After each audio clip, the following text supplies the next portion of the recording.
Oi, lindezas do meu canal! Estamos de volta com mais uma aula e o bate-papo de hoje é sobre sólidos geométricos.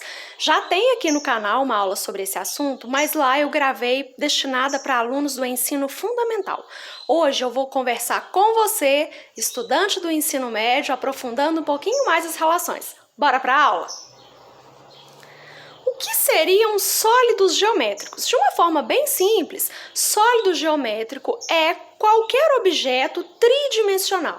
É um objeto que vai ter comprimento, largura e altura. Como essa caixinha aqui de chá, olha. Além das dimensões comprimento e largura, ela tem altura. Perceba que se eu apoiar essa caixinha de chá sobre a minha folha, a base, todos os pontos da base estarão contidos na folha. Agora, se eu pegar esse pontinho aqui no topo, ele não está encostando na folha. Por quê? Porque essa figura ela tem a dimensão altura.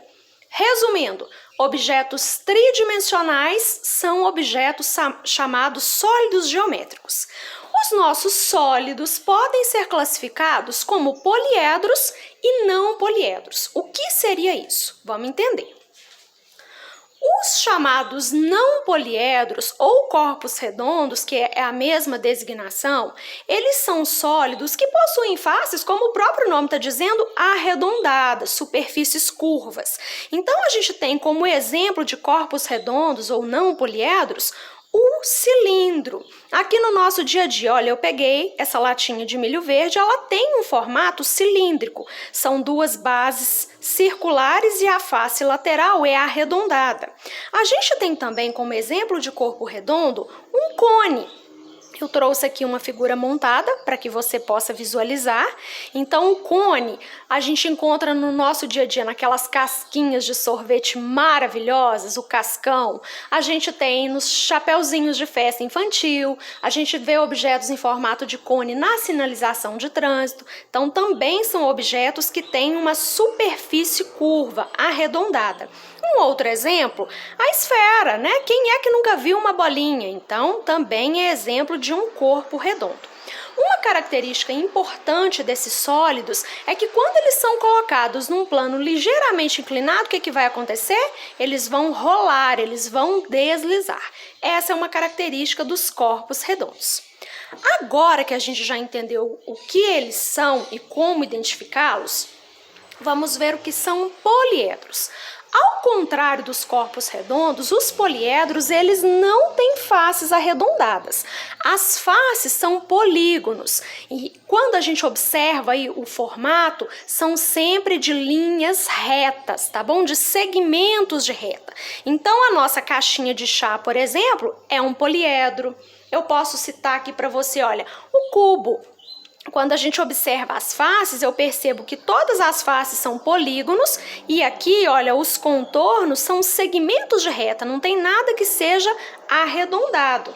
Outro exemplo aqui que a gente pode citar dos nossos poliedros, as pirâmides. Perceba que, olha, os contornos são formados por segmentos de reta. Outro exemplo. A gente tem aqui, olha, esse prisma cuja base é um hexágono, um polígono de 6 lados. Agora que você já entendeu a diferença entre o que são corpos redondos e o que são poliedros, a gente vai conversar sobre elementos fundamentais desses poliedros, que nós chamamos de faces, arestas e vértices. O que seria isso? Se eu pensar aqui nessa pirâmide, essa pirâmide tem o que nós chamamos de faces. Faces, gente, são as superfícies. Então, a gente tem essa face aqui colorida de amarelinho, essa em azul claro, tem essa no tom verde musgo, essa outra face em laranja, arrosada, tá bom? A gente tem essa face aqui puxada para o lilás. Então, faces, gente, são as superfícies. A nossa pirâmide aqui, ela é composta por 7 faces. Eu tenho aqui, olha, na lateral 1, 2, 3, 4, 5, 6, mais a base 7. Eu tenho 7 faces. E as arestas, o que seriam isso? Arestas são os pontos de encontro entre duas faces, esse segmento que a gente observa aqui. Então, essas linhas é o que nós chamamos de arestas. Vamos contar quantas eu tenho aqui? 1, 2, 3, 4, 5, 6. E na base? 7, 8, 9, 10, 11, 12. Eu tenho 12 arestas. Se eu tivesse construído um sólido utilizando canudinhos, essas construções são comuns, cada canudinho seria o que nós chamaríamos de aresta, combinado? Professor, e o que seriam vértices? Vértices são essas pontinhas aqui, olha, esses cantinhos. Então aqui eu tenho um vértice, outro vértice, outro vértice, aqui mais um. Então, vértices são todos os cantinhos. Vou colocar assim que eu acho que fica melhor para você visualizar. Vamos contar? 1, 2, 3, 4, 5, 6. Mais o vértice do topo, 7. A nossa pirâmide tem um total de 7 vértices. Estamos juntinhos? Vamos ver se você compreendeu mesmo. Vamos olhar o cubo? Quantas faces o nosso cubo possui? Vamos contar, olha. Temos nas laterais aqui 1, 2, 3, 4, 5 e o fundo 6. O nosso cubo tem 6 faces. Quantas são as arestas? Lembra que arestas são os encontros entre as faces, são os segmentos de reta. Vamos contar aqui no topo? 1, 2, 3, 4. Na lateral, 5, 6, 7, 8. E tem na base, 9, 10, 11, 12. 12 arestas. Vértices, lembra que são os cantinhos? 1, 2, 3, 4.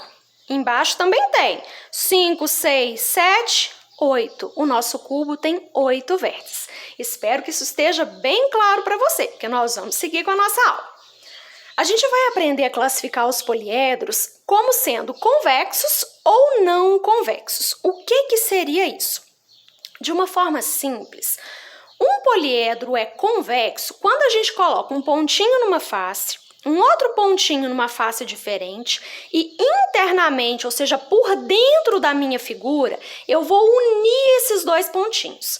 Se quando internamente a gente traçar um segmento que ligue esses dois pontos, se o meu segmento ficar todo dentro do meu poliedro, ele é convexo. Agora, se quando eu pegar um pontinho numa face interna, um outro pontinho numa outra face diferente, se quando internamente eu for ligar esses dois pontos, ficar um pedaço desse segmento do lado de fora, se ficar um pedaço desse segmento que seja aparente ao exterior, isso significa que o meu poliedro é não convexo. Uma nota importante, quando a gente diz que um poliedro é não convexo ou um poliedro é côncavo, isso significa a mesma coisa, tá bom? Ser não convexo ou côncavo são sinônimos. Então, vamos olhar aqui na nossa imagem. Perceba que aqui, olha, quando eu uno os pontos R e S internamente, o meu segmento vai ficar todo lá dentro. Diferente do que acontece nessa outra imagem aqui, olha. Quando eu faço a união por dentro, né, internamente, dos pontinhos R e do pontinho U, perceba que esse pedacinho aqui do meu segmento, ele fica aparente, ele fica do lado de fora. Então, isso caracteriza um poliedro não convexo ou côncavo. Sempre que você olhar um poliedro, se ele tiver furo ou tiver uma reentrância, ele vai ser classificado como não convexo. Vamos entender isso direitinho? Olha essa outra imagem aqui. A gente também tem, a princípio, um convexo. Perceba que a união do ponto P com o ponto Q, passando por dentro, interna, vai ficar todo escondidinho, todo lá dentro da figura. O que não acontece aqui.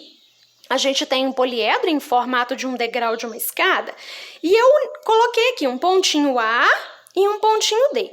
Se eu for fazer a união do pontinho A com o pontinho D, uma parte desse segmento aqui onde eu estou te mostrando vai ficar do lado de fora, vai ficar aparente. Então, ele é não convexo. Eu quero que nesse momento você pause o vídeo e tente classificar cada uma dessas 3 imagens aqui como convexo ou não convexo. Você consegue? Tenho certeza! Olha essa primeira imagem aqui. Ela tem uma reentrância. Perceba que se eu colocar um pontinho aqui e outro pontinho aqui, quando eu for fazer a união entre esses dois pontinhos, uma parte, um pedacinho, olha, isso aqui vai ficar do lado de fora. Portanto, ele é não convexo ou côncavo. Nessa imagem, isso não acontece. Ó. Se eu traçar 2 pontinhos quaisquer e fizer a união interna, né, ligar por dentro, o segmento vai ficar todo escondidinho, vai ficar todo lá dentro. Então, essa segunda imagem é de um poliedro convexo. E essa aqui? Moleza, ela tem um furo nessa região central. Então, é muito fácil perceber que se eu traçar, por exemplo, um pontinho aqui e outro de cá, quando eu fizer a união entre esses dois pontinhos, uma parte vai ficar do lado de fora, vai ficar visível no exterior. Então, aqui a gente tem um poliedro não convexo ou côncavo, que é a mesma coisa. Combinado? Bora falar das planificações. O que é isso, Melice? Planificar uma figura nada mais é do que desmontar essa figura. Pensa numa caixinha de sapato. Se você desmonta, você fez a planificação. Então, planificar é desmontar, é abrir um poliedro. Aqui eu coloquei alguns que são famosos para que você pense no formato, nele desmontado. Como que são as faces? Caem muitas questões de vestibular perguntando sobre a planificação. Então, aí você tem que se perguntar qual que é o formato dessas faces? São triangulares, são pentagonais, são retângulos? Quantas faces são? Para que você tenha essa noção da figura desmontada, o que vai ser equivalente. Então, essa primeira imagem é um tetraedro. O tetraedro é esse tipo de figura que a gente tem aqui. Olha, eu fiz para você. É uma pirâmide em que todas as faces laterais são triângulos idênticos. Então, de qualquer jeito que você colocar, olha, o formato é o mesmo, qualquer um serve para ser a base da nossa pirâmide. O tetraedro desmontado, então, vai ter 4 faces triangulares. Na segunda imagem, a gente tem o cubo, ou hexaedro. Quando a gente desmonta o nosso cubo, o que eu vou obter? 6 faces quadradas. Aqui a gente tem o octoedro, é uma figura formada por 8 faces, todas triangulares. Essas duas imagens aqui têm sólidos que muitas vezes a gente não vê no nosso dia a dia, mas que são muito cobrados nas questões de vestibular. Esse aqui é o dodecaedro, é um sólido composto de 12 faces pentagonais. Perceba que, olha, cada uma dessas faces é um polígono com 5 lados, por isso a gente diz que são pentagonais. E o icosaedro. O icosaedro é um sólido que tem 20 faces. Quando a gente observa aqui, todas são triangulares. Bora continuar nossa aula? Algumas relações muito importantes quando a gente fala de poliedros. Certeza de que no Enem vai ter algum conteúdo relacionado a isso. A primeira relação é uma relação que a gente chama relação de Euler. O que Euler percebeu? Em qualquer poliedro convexo, quando a gente pega o número de vértices e soma com o número de faces, o resultado disso é o mesmo que eu obtenho quando eu pego o número de arestas e acrescento 2 unidades. Então, vamos lá? Relação de Euler. O número de vértices mais o número de faces é igual ao número de arestas mais 2. Para você memorizar, tem um macetezinho, olha aqui. Vamos fazer arte a 2. São frases que grudam na cabecinha da gente, na hora da prova elas nos salvam, nos ajudam. Daqui a pouco a gente vai fazer uma atividade para compreender como aplicar essa relação de Euler. Uma outra relação muito importante é essa. Calma, não entre em pânico, não se desespere, porque eu vou te explicar item por item que tem aqui. 2 vezes as arestas é igual 3F3 mais 4F4 mais 5F5 mais 6F6 e por aí vai. A Melice, fiquei louco, buguei, calma. O que esse F3 significa? Esse F3 aqui nada mais é do que o número de faces triangulares. Então, por exemplo, nesse prismazinho aqui, olha, faces triangulares. Quantas faces triangulares que ele tem? Tem uma face em formato de triângulo, mais uma face em formato de triângulo. Então, ele tem 2 faces triangulares. As outras faces que nós temos aqui, olha, são retangulares, né? Tem 4 lados cada uma dessas faces. Então, aqui eu tenho 2 triangulares e eu teria 3 faces quadrangulares. Esse quadrangulares não significa que tem que ser um quadrado. Quadrangulares significa que é um polígono que tem 4 lados, combinado? O que esse F5? É o número de faces pentagonais. Melice do céu, o que é uma face pentagonal? Olha aqui, essa pirâmide, a base dela é um polígono formado por 5 lados, então aqui a base é um pentágono. Quantas faces pentagonais essa pirâmide tem? Uma. Quais outros tipos de face que ela tem? As outras faces são triangulares, ela tem 1, 2, 3, 4, 5 faces triangulares e uma pentagonal. O que esse F6 significa? Número de faces hexagonais. O que é isso? Um hexágono é um polígono que tem 6 lados. Então, essa pirâmide aqui é uma pirâmide de base hexagonal. Olha, ela tem uma face hexagonal e as outras 6 faces aqui que a gente observa são triangulares, tá? Então, guarda aí. 2 vezes o número de arestas é igual a 3F3, mais 4F4, mais 5F5, mais 6F6 e por aí vai. Calma que nós vamos fazer exercício para contextualizar isso tudo. Quero ver se você tá fera agora. Pausa o vídeo e tenta identificar para mim onde estão os corpos redondos e onde estão os poliedros. Conseguiu? Ah, sabia que você tava craque, fera. Aqui, olha, nesse grupo a gente tem os corpos redondos, porque tem uma superfície arredondada. Nessa parte aqui, nós temos os poliedros, porque se observar o contorno, eles são formados exclusivamente por segmentos de reta. Bora para a próxima. Um poliedro possui 16 faces e 18 vértices. Qual é o número de arestas desse poliedro? Ah, certeza de que você é capaz de compreender.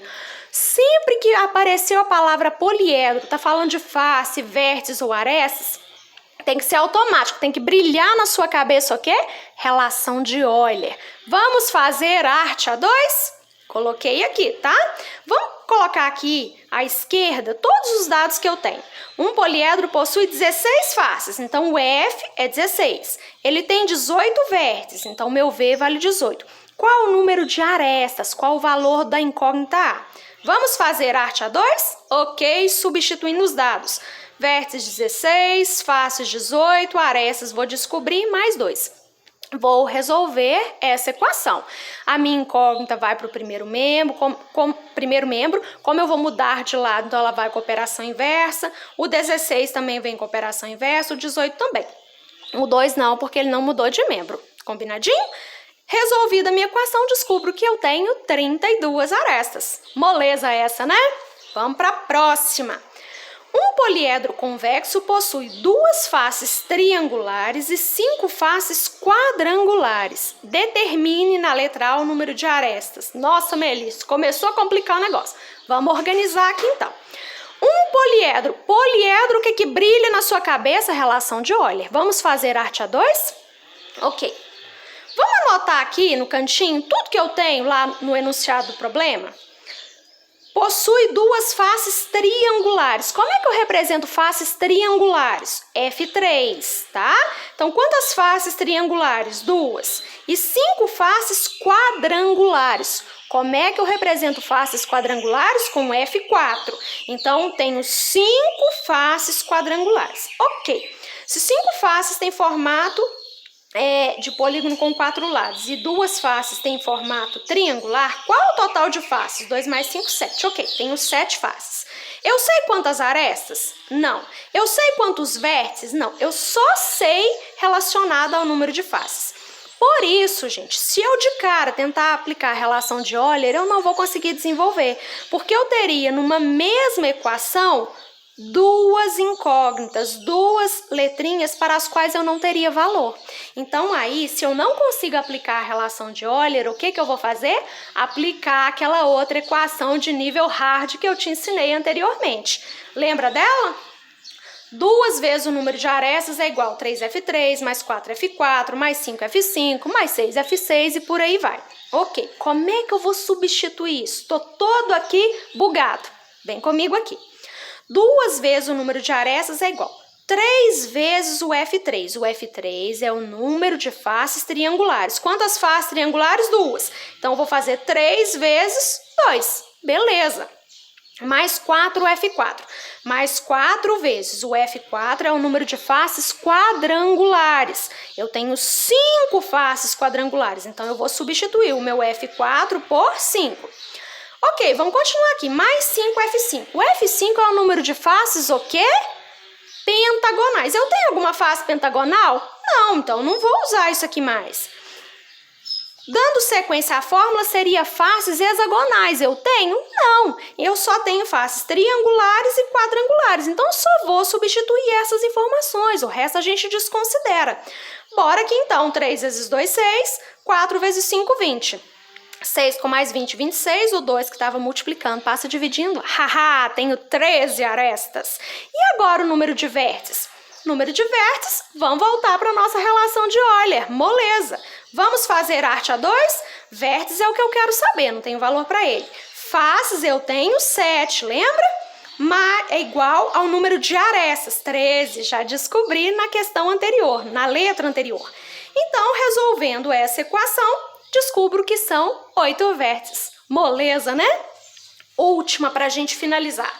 Um poliedro convexo possui 6 faces quadrangulares e 2 faces hexagonais. Qual é o número de vértices desse poliedro? Vamos que vamos. Apareceu a palavra poliedro, lembra da relação de Euler. Vamos fazer arte a 2? Ok. Vamos colocar aqui as informações. Eu tenho 6 faces quadrangulares. Faces quadrangulares a gente representa com F4. Então, F4, faces quadrangulares. Quantas são? 6. 2 faces hexagonais. Hexágono, 6 lados. Então, o F6 representa o número de faces hexagonais. Quantas faces hexagonais? 2. Beleza. 6 faces com esse formato, com mais 2 com esse formato. Então, eu tenho ao todo 8 faces. Sei quantas arestas? Não. Sei quantos vértices? Também não. É por isso que eu não posso de cara aplicar a relação de Euler, porque eu tenho 2 letrinhas desconhecidas, não vou conseguir desenvolver. Aí eu vou usar aquela outra equação que eu te ensinei. 2A igual a 3F3, mais 4F4, mais 5F5, mais 6F6 e por aí vai. Pessoal, os passarinhos, os cachorros, as galinhas, um vizinho usando motosserra, todo mundo vai gravar o vídeo junto comigo. Então desconsiderem os barulhos de fundo e vamos focar aqui nos nossos estudos. Substituindo as informações, olha, 3 vezes o F3, 3 vezes o número de faces triangulares. Eu tenho faces triangulares? Não, se eu não tenho, eu vou cortar isso aqui, eu vou trabalhar só com o que eu tenho. Mais 4F4, eu tenho faces quadrangulares? Tenho. Opa, então eu vou usar isso aqui, olha. 4 vezes, qual que é o valor de F4? 6, então eu vou fazer 4 vezes 6, tá aqui, beleza? Mais 5F5, F5 são as bases pentagonais. Eu tenho o F5 aqui, eu tenho faces pentagonais? Não. Faca nele, leva isso embora. Mais 6F6. Eu tenho faces hexagonais? Tenho, eu tenho 2. Então, eu vou fazer 6 vezes 2. Ok. Tenho algum outro tipo de face? Não, então eu vou trabalhar só com o que eu tenho. 4 vezes 6 mais 6 vezes 2, desenvolvendo isso aqui, eu descubro que eu tenho 18 arestas. Beleza, Melissa, mas a pergunta não é quantas arestas, a pergunta é quantos vértices. Agora que você já descobriu o número de arestas, relação de Euler. Vamos fazer arte a 2? Substituindo vértices eu quero achar, faces eu tenho um total de 8, 18 arestas mais 2, resolvendo a minha equação, 12 vértices. Pessoal, essa foi a nossa aula de hoje. Espero muito que tenha te ajudado. Se ficou alguma dúvida, assista ao vídeo novamente ou manda para mim que eu vou ter o maior prazer em te ajudar. Eu quero te ver arrebentar no Enem. Bons estudos, moçada!